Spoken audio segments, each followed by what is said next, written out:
If you can hear my voice, you've got work to do. You've got a destiny to fulfill.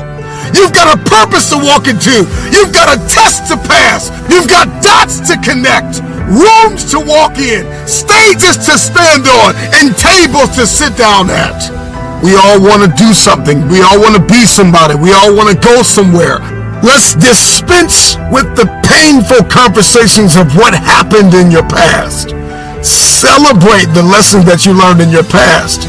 Unpack the gift of the present and let the future be your motivation.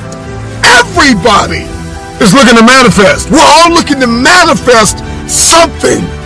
We'll lose sleep to manifest, and we'll work 2 or 3 jobs to manifest, and we'll study for hours in a day to manifest. We are all looking to manifest something. And so there are a few things that we have to understand in order to manifest this future. The future, when it is no longer a distant dream, some possibility, some idea, but it's a very present target. All of a sudden, everything changes. And so you may be average, you may be ordinary, but you have the opportunity every single day to make extraordinary decisions. And what you do today will determine your future. The future is very expensive. The currency to get to the future, the bridge that we build, it is built on your daily decisions, your habits, your programming, the way that you think, the way that you talk, the way that you walk, blood, sweat, tears, sacrifice, people that you have to let go, sleep that you have to lose, multiple jobs that you have to work, hours on end of study, beating on your craft every single day. It's not easy, but it's worth it. I don't know your name, but I know you have a dream. I don't know where you're from or where you're listening to me. You may be listening to me in your closet, your bedroom, the gym, the car, the bus, the train, the plane. I don't know where you're going, but I know you are going somewhere. You've got a destination. People that make excuses are not connected to their destination. They don't have an end game. They don't have a goal. You have allowed yourself to become a weak link covered under the blanket of excuses. But I'm just wondering if there's anybody here that has a dream. And if you've made your excuses bigger than your dream, the time is now to apply pressure. It may not be easy, but it's not impossible. This is not a I feel like it today. This is not a I'm motivated for a week. This is an every single day mentality. You may have to work 3 jobs. You may have to lose sleep. You may have to go to college and raise 5 children and still maintain your marriage and work your side hustle. I don't know what your story is, but if you will keep a no excuse mentality, then the sky is not your limit. The sky is your starting point. This is an every single day mentality. I never get turned off. Every single day, I want my destiny. I want my dream. For anyone watching who doesn't happen to know, like me, when I say I hid my hand, I can't say that enough. I can't stress that enough. I almost got arrested at the Washington Monument when I was in middle school because I refused to take my hand out of my pocket for the security guards. I would put my backpack on and go to school, and if I put my hand in my pocket, which is how I hid my hand before I got the glove, I would have to ask to go to the bathroom just to take my backpack off, or I would leave it dangling on my left side the entire day. I would skip school if I couldn't find the glove, and my parents knew how attached I was to it, and it wasn't a problem. It was so bad that everything involved hiding my hand. My entire life revolved around hiding my hand. So that moment of being able to post on YouTube and just kind of show the world was for me. It was for me to be open, me to accept that this is me. And it happened to go extremely viral and go all over the place, from Washington Post to YouTube front page of Reddit. And so many people reached out to me saying, like, I share your struggle. I know what it's like to hide. I know what it's like to feel deemed by society as broken, and I have your back. And that was a really big moment for me. Yeah, that's the video that has 4 million views. And then, yeah, that one blew up. And then the following one where I did my first prosthetic arm, that one also blew up, get like 5 or 6 million views too. And those two videos just showed the evolution from a person who hid something he was born with to a person that was embracing it. And now it's, you know, what held me back is what pushes me forward so far. That saying, the obstacle in the way becomes the way, really epitomizes like what I went through and what I'm currently doing with my life now. I mean, motivation comes after action. The question is not how do you develop the motivation to keep going. The real question is, how do you develop the discipline to do the stuff you need to do even when you don't feel like doing it? Floss one tooth. Go to the gym and lift one weight one time. Then you can stop. Then you can go home. Then you can stop. More than likely, because you already got there, because you already started, you're going to finish. Getting there is the majority of the issue. The discipline to start, that's what you need. The motivation to keep going comes after the action to start. So on those days you don't feel like it, if you know you need to, you have to. It's the same thing with a job. I can promise you, almost anyone who works a job, they've had those days where like, I don't want to go to work today. On their way to the work, they're still going because they tell themselves they need to. And I could ask both of you, do you need to work? And more than likely you'd probably say yes. I could ask anyone watching, do you need to work? And more than likely everyone would probably say yes. And I will say, no, you don't. That's a lie. That's a lie that you're telling yourself. You don't need to work. You could be homeless. You could give up everything you own and you could live on the streets. You could. So it's not a need, it's a want. It's a desire to not be homeless. It's a desire to maintain the life that you have. And if we have an ability to turn a desire into a necessity like we do with our job, you have the same ability to turn a desire of fitness goals into a necessity to do it regardless of how you feel. 9th grade in high school.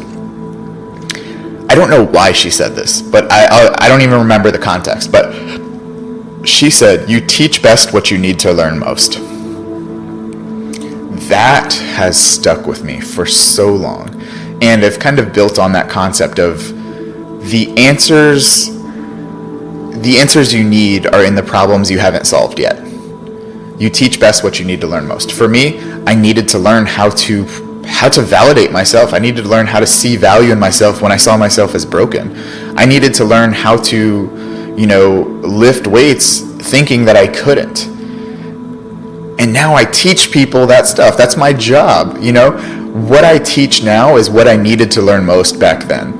And it's so crazy how the problem becomes a solution. And one of my talks, I said how I turn my health issues into wealth issues. And not just money, but in terms of what held you back is what can push you forward. And that's conceptually, I feel like a lot of people could benefit if they really looked at the problems they're facing right now. There are massive solutions within those problems that can take you to a new level of life if you look at them from a different perspective. The second lesson for me would be focus on what you can control.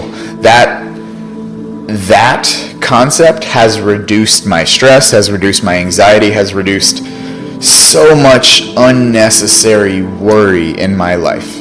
So many people are like, oh, Chris, it's easier said than done. Absolutely, that's true. But it's better done than said. So that is a moot topic right there. If you focus on what you can control, you reduce the energy investment into things you can't. What if I get fired? What happens if my partner leaves me? What happens if my business fails? What if? Okay, you can't control the what ifs. You can't control external circumstances. What I can control is my thoughts, my behaviors, my actions. I can create a plan. I can create an action set. I can do those things. That's what I can control. So when I stop focusing on living life in the back seat and take the driver's wheel of responsibility, and not just responsibility, but responsibility, the ability to respond to anything that happens to me, my life got a lot better. So now I choose to focus on what I can control and not what I can't. No, catch that. Wealth is a mindset, it's not a dollar amount. The wealthy do what the poor won't do. But the problem with many of you is that you got full, you got complacent, you got lazy. Somewhere along the line, you lost your enthusiasm, your optimism. You lost your hunger. So we're going to talk about the wealthy in a minute. I want you to write it all down. I told you I wake up at 3 o'clock in the morning.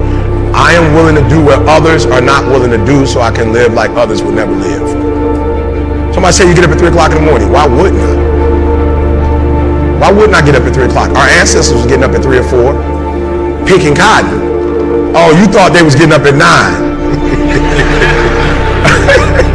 You thought they was like, picking cotton today?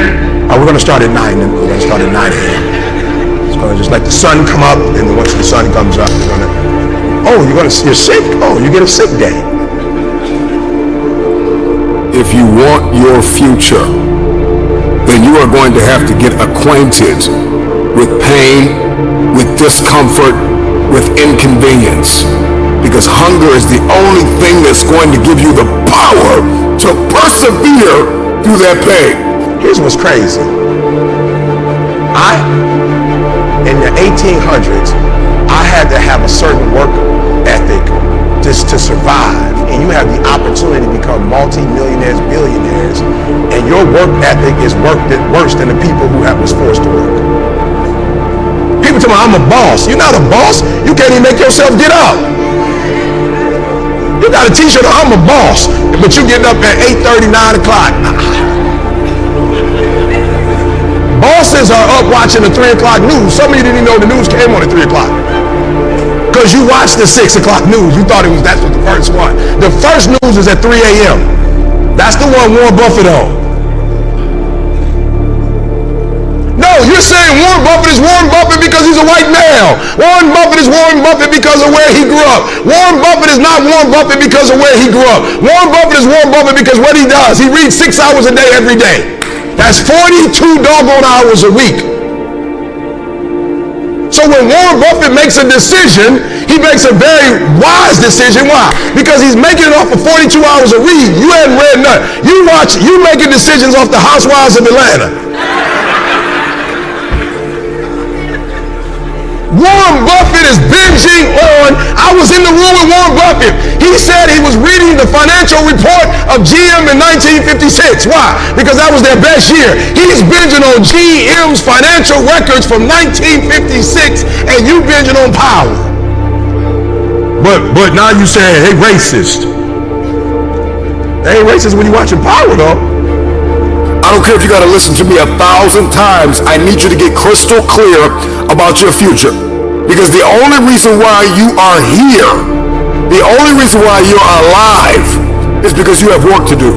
Come on, talk back to me. You are not a boss because you got all day to do whatever you want to do, and the most you can do is go to work for somebody that you don't like and you don't care for, and dog them out and complain about them when they're giving you a check.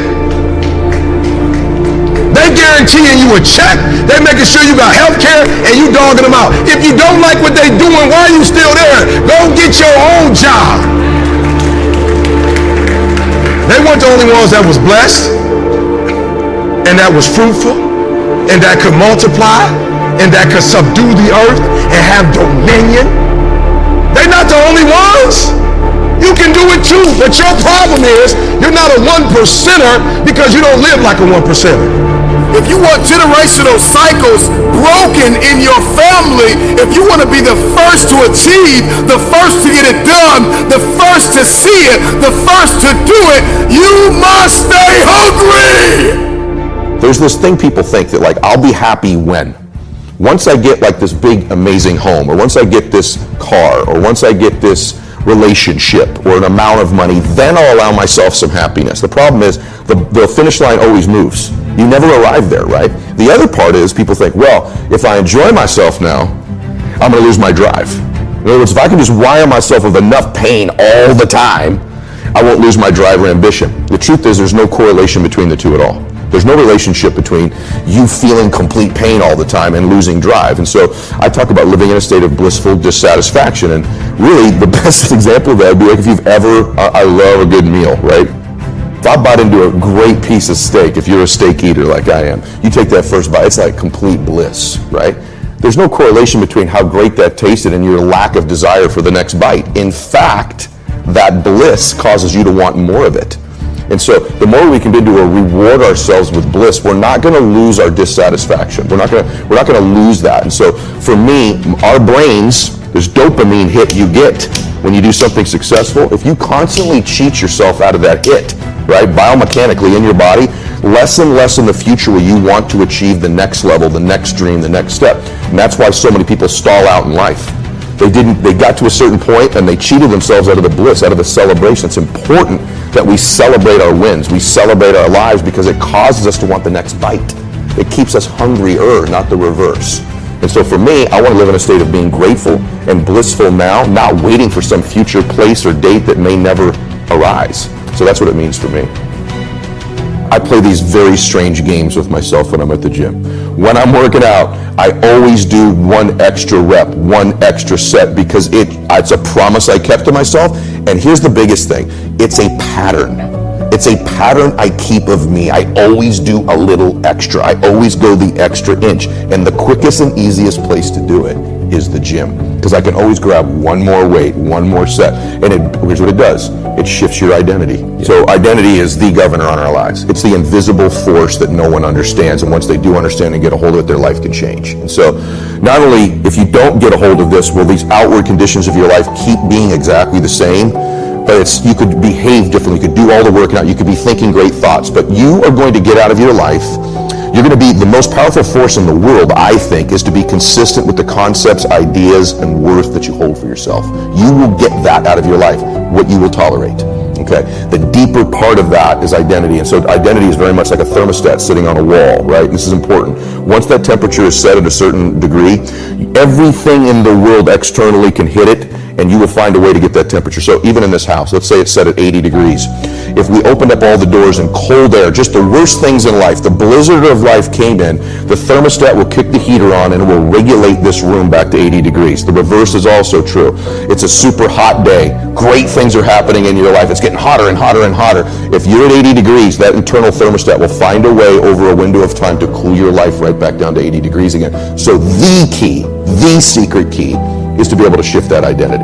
90, 100, 120. So some of the ways, strategies to do that are very simple. One is let's just say financially, you're a 200 degreer and I'm an 80 degreer. If I'm in your proximity over and over and over and over again, you will heat my identity up somewhere in between mine and yours to 150 degrees. Same in fitness, same in everything. So the more you can layer in multiple people, the stronger and stronger that force is. So that changes our thermostat through association. It's a huge, huge, huge, huge thing. People say you are who the 5 people you hang around. This is why. They adjust your thermostat. That's number one. Second way you can change your identity is through doing short bursts of something in a window of time you've not done them before, and they change the thermostat temperature permanently, almost like a water line in the pool. So if it's a certain amount in the gym, or a certain amount of phone calls in your business, or a certain amount of appointments, you make a certain amount of money, oftentimes you're never the same again. You've seen this when your own net worth. I've seen it in mine. There became a point where I made a leap in a short window. I was never really the same again. I could go back a little bit, but not back where I was before. So it's activity or successes, achievements in short bursts of time. And then obviously our self-confidence impacts identity too, and we've kind of covered that. Those are 3 quick ways. When you were starting out, you're broke, your wife's car got foreclosed on, your water was turned off at one point. I mean, it's like literally crazy. Yeah. How do you begin to build that, like for real you, not in the abstract, but how did you begin to build your self-confidence when like you're teaching people how to do something that you haven't actually done in your life? If we really go back and we look at it, I had a couple good things happen for me, or to me. One was, at that time, my wife did get frank with me. This is not who you are. This is not what you're about. I don't recognize this person. This is who you are. And I had another person, to my benefit, pointing out to me the things that were great about me. Now, this is going to sound hokey, but I'm going to give you the big one. And this is why life gives you these great tests. I had a really good friend of mine. I went to lunch, and he said, I don't know who this guy is here in front of me. And he goes, let me ask you a question, honestly. Right now, what are you grateful for? And at the lunch, I said, jack shit. Nothing, brother. There's nothing good in my life right now. And I'm not exaggerating this to you when I tell you this, and this is a factual story. As I'm mouthing these words, 2 people walked in with an older man. Both of them clearly were fighting cancer somehow. Both had lost their hair. One of the ladies had a bonnet on, and they were barely moving in. Both walked by our table and gave me the most warm greeting, the warmest smile as a stranger. And he goes, "That's pretty freaking pathetic. You can't find anything in your life to be grateful for right now?" And on the drive home, I'm not kidding you, I started to stack gratitude. I started to take inventory, because if you can find things to be grateful for in that space, man, is your life going to be rich when there really are external things to be grateful for. So my first mechanism out of that space was honestly to stack the things I was grateful for, and I started reinforcing it over and over and over again. And what happens is there's this reticular activating system in our brains, right? And all of a sudden, because that's the messaging I was giving myself, all of a sudden, all these things start to come into my awareness that I'm grateful for. I start to magnetize to myself some people that I needed to find into my life, and that was the next layer. I started to see things to be grateful for. My health, my fitness, people who loved me. And what it did is it changed my state. When I stacked gratitude, I changed what I did in the morning, and I changed what I did in the evening. And so somehow by grabbing control of my morning and by grabbing control of my evening, I got some measure of control over the middle of my day. I was an out of control person back in those days, meaning this: I woke up worried, stressed, fearful, and I immediately start thinking about a bill I had to pay, something that was wrong, and I'm in a state of reaction to begin I'm talking within 6 minutes of waking up, 6 seconds. Most people listening to this, that's what they do. I said, I got to grab control of my morning, and I set up routines in my morning. Maybe they served me, maybe they didn't, but they were things I could deliver on doing for myself. And so not only did that give me control over the day, but I started to stack my self-confidence too. They say a mind is a terrible thing to waste. The mind is so powerful. It's so unique. It can do many things. And you are the one that is responsible for the thoughts that enter your mind. How do we, as individuals, as people, get away from misery? How do we allow ourselves to elevate the game, to go higher than we've ever gone before? How do we escape from the misery? Because misery has no place in your life. Misery is exactly what it is. Misery doesn't bring happiness. Misery is on a mission to take everything away from you. What is misery doing for you? What has misery done for you lately? Has it given you everything that you need? Has it made you a better person? Do you feel that all you know is sorrow? Why do you allow misery to handcuff you, to chain you down? The mind is a powerful weapon. It belongs to you. And everything that you think, therefore you shall be. Be greater than your fears. Be stronger than your doubts. Because your mind is very powerful. Bring in the goodness. Absorb the right energy. Moving with a purpose. Conditioning your mind is what this is about. Every day it's not going to be a good day. But every day is a blessed day. Because you are above the ground. You are walking tall. There is no time for sorrow. There is no time to give up. This is the opportunity. An opportunity of a lifetime.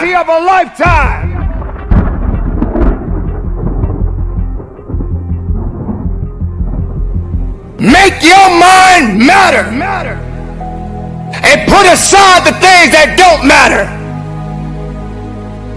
Misery, it will continue to do all that is necessary to succeed.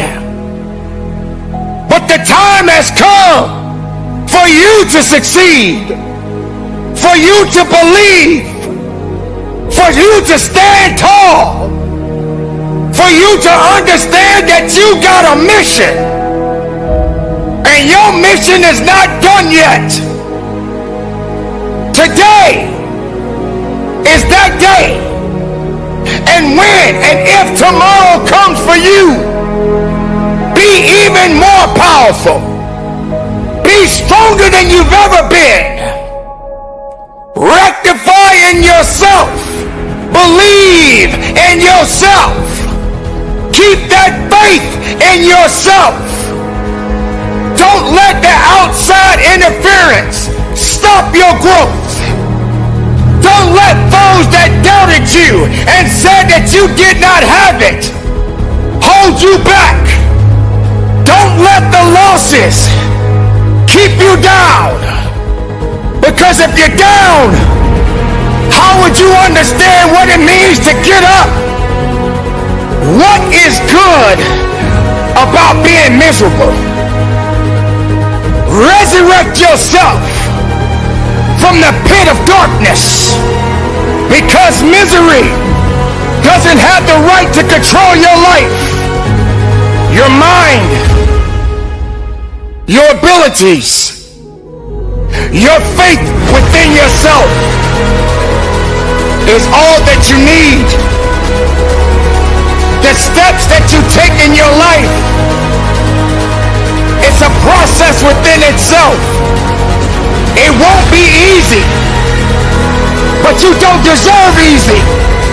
Easy is not something that you should be looking for.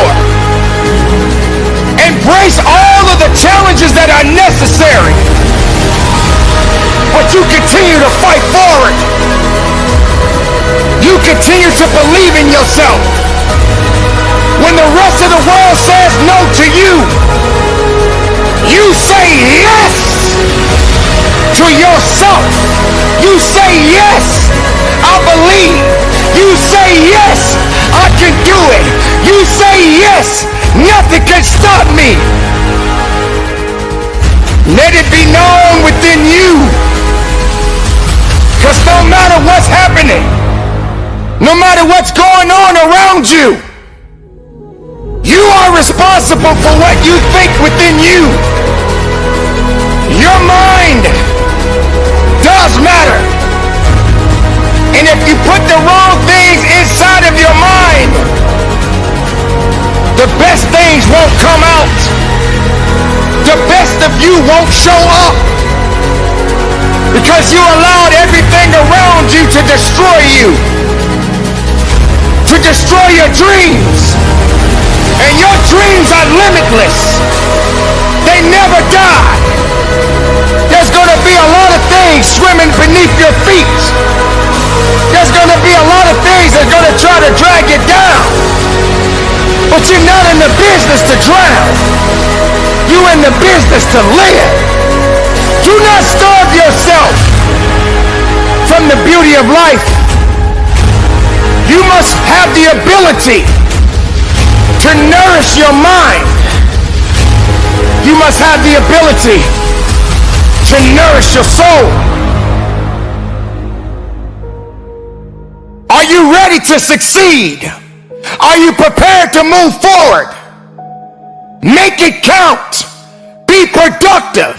Be powerful. And from the bottom of my heart, conduct your business.